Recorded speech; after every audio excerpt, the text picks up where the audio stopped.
Bom, Matheus, pré-jogo aqui de Vitória e Defensa e Justiça, segunda rodada da Sul-Americana. Sobrou ainda um espaço vazio para a gente comentar brevemente o clima, como que o Vitória chega para esse jogo. Já coloca a bola aí para você falar um pouco do que você sentiu da segunda rodada contra o Flamengo. A gente viu algumas divisões de opiniões. O próprio Carpini deu uma entrevista positiva em que ele ficou razoavelmente satisfeito com a postura coletiva do time. E, por sua vez, vimos muitos comentaristas descendo a lenha na atuação do Vitória. Eu confesso que eu estou mais com eles do que com Carpini, especialmente pela quantidade de oportunidades que a gente cedeu ali no primeiro tempo. Queria que você falasse um pouco aí de qual que é o clima que Flamengo e Vitória, na sua opinião, coloca o clube para esse jogo importante de meio de semana aí, de uma sequência de jogos fora de casa na Argentina, quinta-feira. Fala, Rafa, beleza? Então esse vídeo vai ser basicamente um pós-jogo e um pré-jogo, né? Falar um pouquinho de cada um que a gente ainda não tinha falado sobre o pós-jogo do Flamengo. De fato, a gente divergiu um pouquinho aí nas opiniões. Eu estava lá no estádio e assim, fora o início da partida, né? Que a gente tomou aquele sufoco que já era esperado. O Flamengo teve muita chance.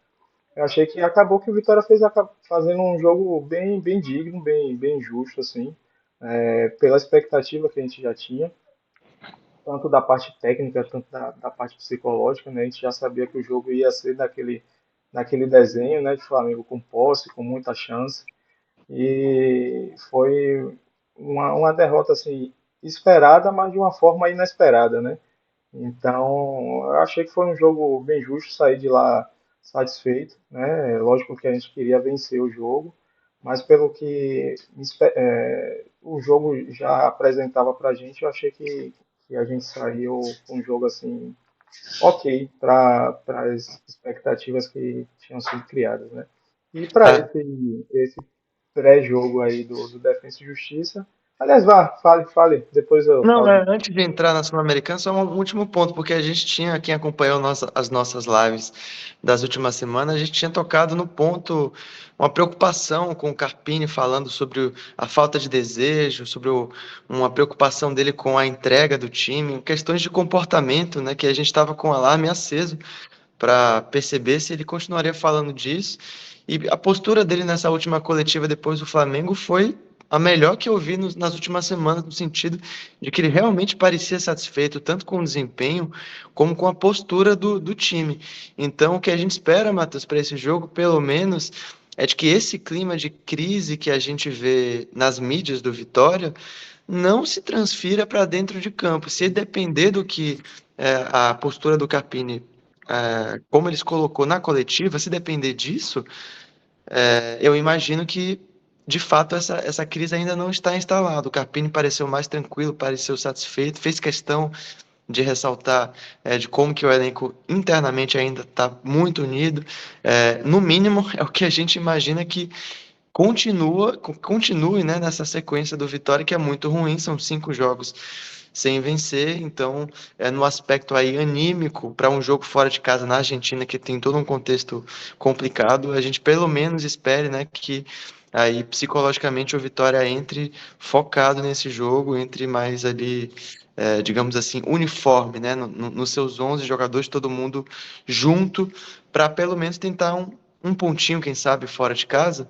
E se quiser entrar agora já no pré-jogo, eu só lembraria que o Vitória são 5 jogos sem vencer e o Defensa e Justiça são 4 jogos sem vencer. Então são dois clubes que não vêm de uma boa fase nesse momento, Matheus. É verdade. Depois de muito tempo, né, jogando fora do Brasil, acho que o último, se eu não me engano, foi o Atlético Nacional na Colômbia. Acho que foi o último jogo fora nosso. Né? Então, voltando a Aquele jogar polêmico, né? Aquele aquele confronto polêmico. polêmico lá. Isso, exatamente. Então, voltando a jogar fora do país, né, tem todo um contexto diferente, clima diferente. A gente sabe como são os estádios na Argentina, como é que a torcida também se comporta dentro dos estádios, né? Então vai ser um jogo com certeza difícil. Eu acho que o mais difícil é o adversário mais difícil do grupo, é o Defensa e Justiça. Eu acho que é o que vai brigar aí pela liderança da chave, né? Até voltando um pouquinho ao jogo do Flamengo e já para falar também do pré, eu acho que ainda algumas escolhas de Carpini são contestáveis, né? No jogo de domingo contra o Flamengo mesmo, não entendi a entrada de Yuri Oliveira. Então, essa questão de escalação, de como o time vai se comportar, acho que vai passar também muito pelas escolhas que Carpini vai fazer para o time que vai jogar amanhã, né? Algumas ainda contestadas, outras que a torcida contestou, ele acabou voltando atrás e colocando, como foi o caso do Claudinho, né? Então, tem outros pedidos que a torcida vem fazendo também e a Uhum. gente vai depender muito das escolhas dele para esse jogo.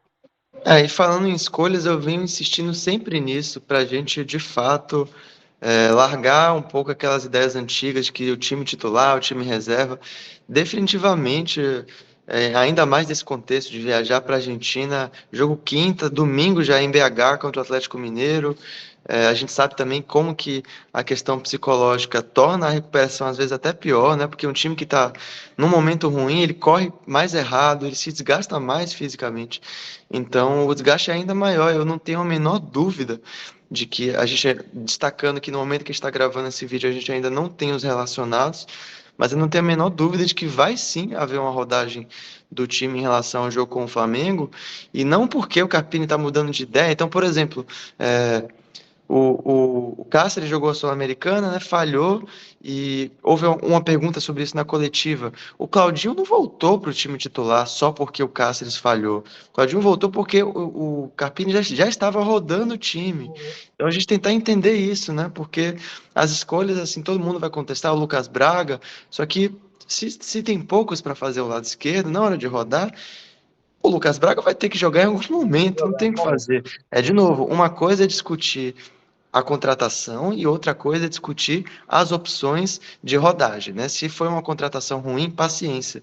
Essa é uma discussão. Agora, se não tem muito quem jogar, em algum momento o Lucas Braga vai ter que jogar enquanto ele está integrado ao grupo. Eu estou falando isso já, sim, previamente para dizer, olha, galera, se aparecer um Lucas Braga ou algum outro nome, um Cáceres, que vai te dar uma tremedeira quando você vê os 11 de quarta-feira, paciência, tá? O foco é brasileiro, Série A é prioridade. Graças a Deus a gente conseguiu compreender isso, né? Eu sempre disse Uhum. isso, mas graças a Deus a gente conseguiu compreender até mais cedo do que no ano passado. Não no sentido de que no ano passado tinha uma outra competição, mas ano passado a gente tinha muitas ilusões, né? Agora as nossas ilusões começam a cair mais cedo. E é inevitável. A gente vai ver alguém que a gente não concorda, a gente vai ver alguém que pra gente não é titular, justamente para que no Galo a gente não chegue com o time todo arrebentado, né?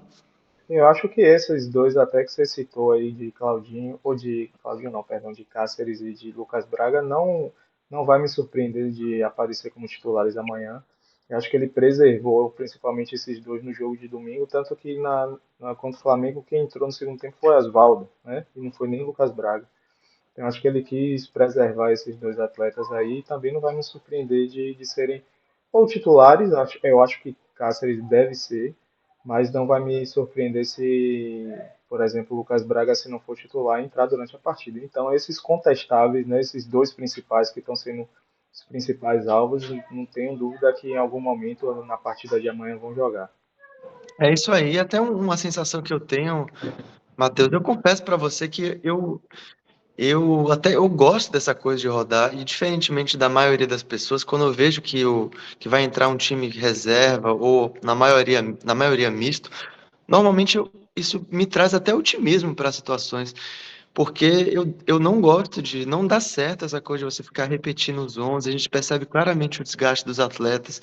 Eu sempre gosto de dizer que um time de futebol ele é um organismo, né? Ele não é só a soma das individualidades. Então essa matemática de você somar os 11 melhores e colocar, não necessariamente o coletivo disso é o melhor. Então a gente sabe muito bem que quando você coloca ele para jogar dois, três, quatro jogadores que não são os melhores da posição, mas o encaixe muitas vezes funciona de forma. Porque é o coletivo, né? É a união das coisas, não é só as individualidades. Nesse sentido, eu tenho curiosidade para ver o encaixe, por exemplo, do Ronald jogando com o PP, mais uma Uhum. vez, eles já fizeram o jogo contra o Juventude, não foi muito bom, mas sabe, é um tipo de encaixe assim que quando eu vejo alguns desses medalhões saindo, o William Oliveira, se não jogar, se der um descanso, por exemplo, para o Baralhas, acho sempre bom. Dentre outras opções, o Fábio, por exemplo, se voltasse a titular, para mim vai ser. Gostaria de ver, sabe, algumas energias novas, assim, de caras que estão com mais gás e de repente acontece algo diferente, né? Um casamento ali de dois jogadores jogando lado a lado que a gente ainda não imaginava. E quem sabe, né? É nessas oportunidades que acontecem aí Exatamente. que surgem novas opções, as contratações estão aquém do que a gente gostaria e então a gente depende mais do que nunca de achar essas soluções dentro de campo, Matheus. É isso aí. Vamos arriscar então os 11 titulares para fechar esse vídeo, Matheus, aí nessa lógica de rodagem, que eu apoio a rodagem, então eu começaria aí, não tem ninguém para rodar o goleiro, o Gabriel tá lesionado, então Lucas Arcanjo, eu entraria com Cáceres.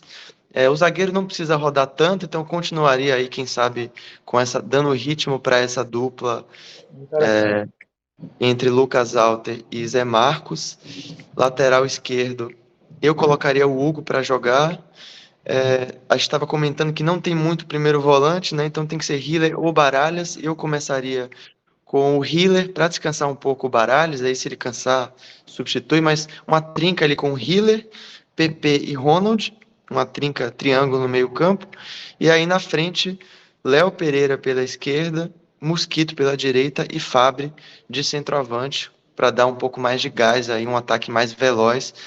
Os três jogadores bem rápidos, né, que não jogaram de titulares, então esse ataque é especialmente por mais que o Léo Pereira não tenha ainda demonstrado muita coisa, né? Mas em termos de pegar um time de transição, pegar um time fora de casa, acho que esse ataque pode ser interessante, um ataque mais veloz aí.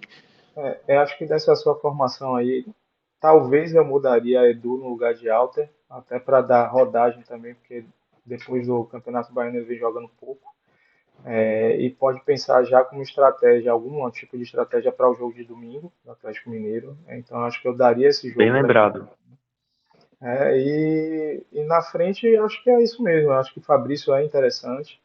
Talvez até o próprio Carlinhos também, dependendo do que o Carpini pensa para amanhã, Eu vou até me benzer aqui, rapaz.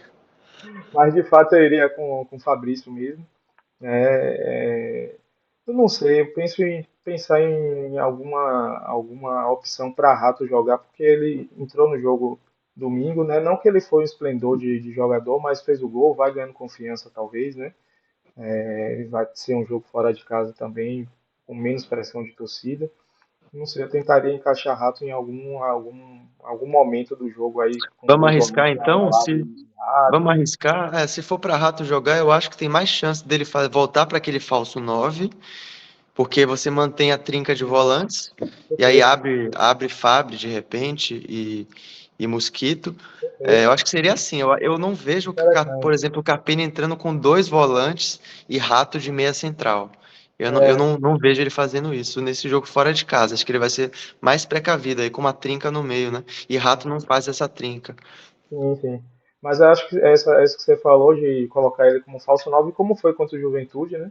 Eu acho que é uma saída boa, assim, até para tentar recuperar o atleta, né, Rafa? Pensar nisso também. Fez o gol, vai ganhando mais Muito bem confiança. lembrado. Se você não pontuasse, acho que ia faltar. É importante mesmo essa sequência, né? Eu acho que é isso aí. Mas dessa sua formação eu mudaria esses dois. Edu, eu tentaria, assim, dar esse jogo para ele e encaixaria Rato também nesse jogo.